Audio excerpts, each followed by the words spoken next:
अस्सलाम वालेकुम, सत श्री अकाल और हर हर महादेव। कैसे हैं मित्रों? स्वागत करता हूं आप सभी का स्टूडेंट्स वीडियोस के प्लेटफॉर्म पर।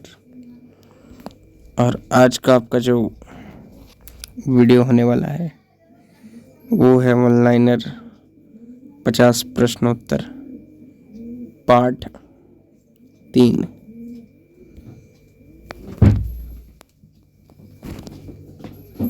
तो आइए पहले प्रश्न की ओर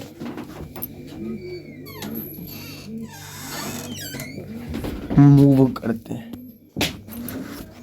तो पहला प्रश्न ही होगा 21वां प्रश्न होगा।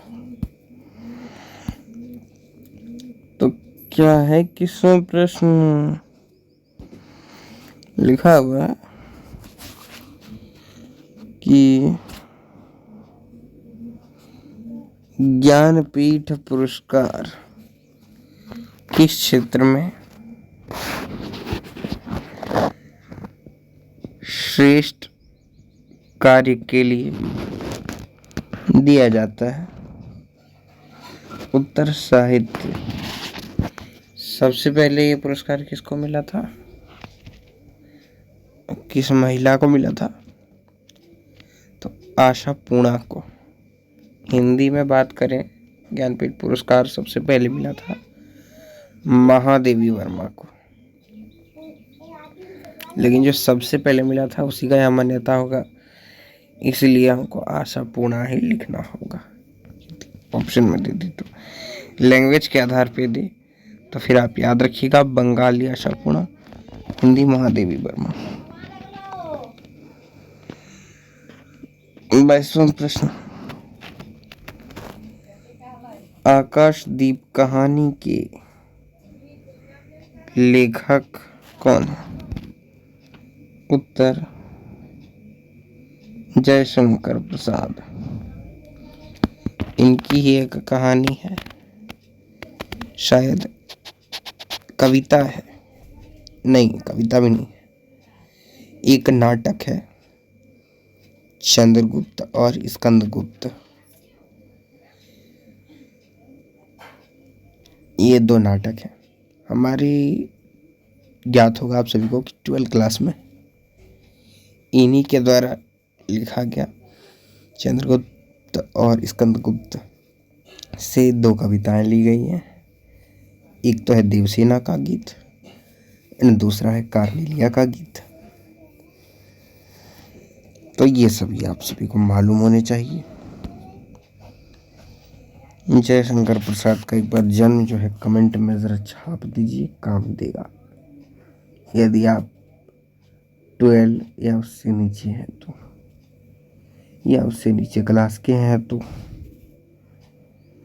कामायनी, ये सब तो आप ये कमायनी शब्द सुनते ही आपको मालूम चल गया होगा कि हम क्या बात कर रहे हैं। कामायनी किसकी रचना है? उत्तर, अरे यहाँ तो लिखा हुआ भी है, जयशंकर प्रसाद। 24वां प्रश्न क्या है? तोड़ती पत्थर कैसी कविता है? उत्तर यथार्थवादी। वेद कितने प्रकार के होते हैं? 4 प्रकार के। नाम देखते हैं, ऋग्वेद, यजुर्वेद, अथर्ववेद और सामवेद। वेद का नाम याद रखना बहुत ज़रूरी है, इसलिए आपने नोट्स को लेकर के बैठ जाइए और सभी प्रश्नों को लिख लीजिए। आपने नहीं लिखा है तो, अगर लिख रहे हैं तो ठीक है, और हाँ, जो मैं बोल रहा हूँ वो भी लिखिए।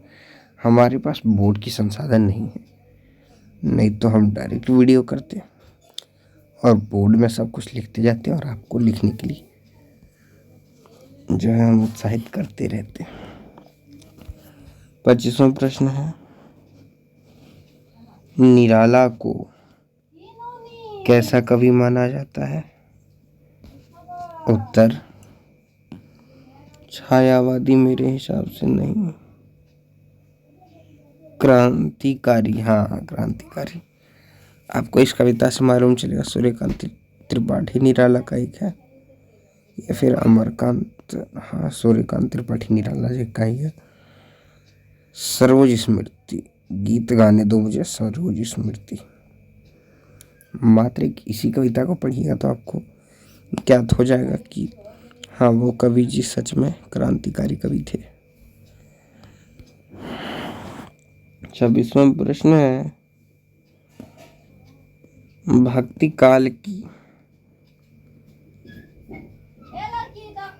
राम श्री शाखा के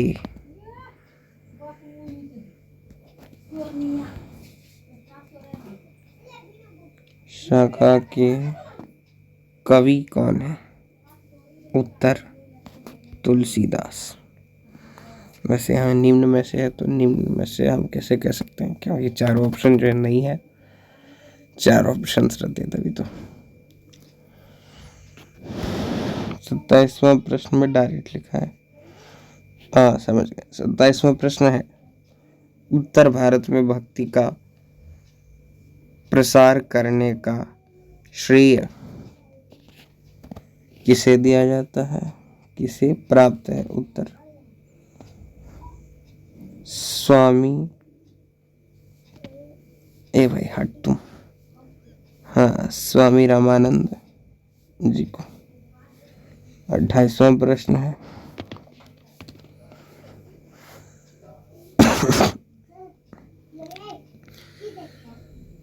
क्या है भाषाएं हाल ही में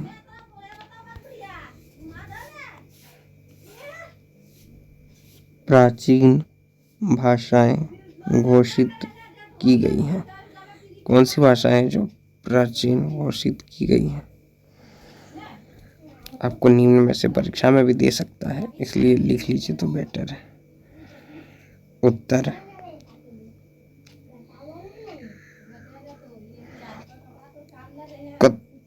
कन्नड़ एवं तेलुगु।